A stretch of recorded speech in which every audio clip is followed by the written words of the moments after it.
அறுவடை காலம்.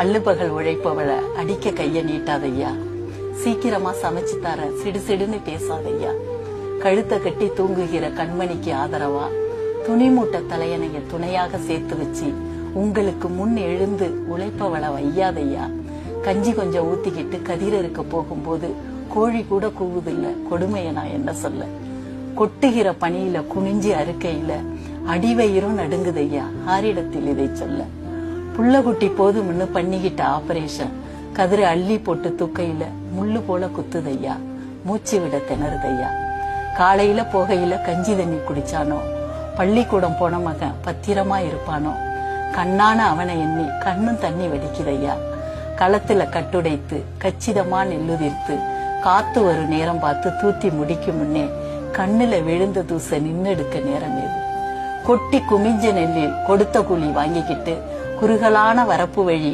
கூலி நெல்ல தூக்கிக்கிட்டு எட்டி அடி வச்சும் 8 மணி ஆச்சுதையா, பச்சை விறகு 10 நேரம் ஆகுதையா, கண்ணு கலங்குதையா, கை நீட்ட நியாயம் உண்டா, உழைச்சதால உனக்கு மட்டும் உடம்பு வலி தாங்களேன்னு ஊத்திக்கிட்டு சாராயத்தை அள்ளுபகல் உழைப்பவள அடிக்க கைய நீட்டாதையா, சீக்கிரமா சமைச்சு தரேன் சிடுசிடுன்னு பேசாதையா அப்படின்னு இருக்கும் அந்த கவிதை. இந்த கவிதை கேக்குறப்ப எங்களுக்கும் அழுகை ஏற்படுதுமா. ஆமா, அந்த என்ன நான் கிராமத்துல இருக்கும்போதே இதை எழுதிட்டேன். என்ன வாசிக்க சொல்லுவாங்க, பள்ளிக்கூடத்து பாப்பா அப்படின்னு கூப்பிடுவாங்க ஜனங்கள்லாம். நீங்க இந்த கவிதையை சொல்லுங்க பாப்பா, எப்படிமா இப்படி எழுதுனீங்க அப்படிலாம் கேட்பாங்க.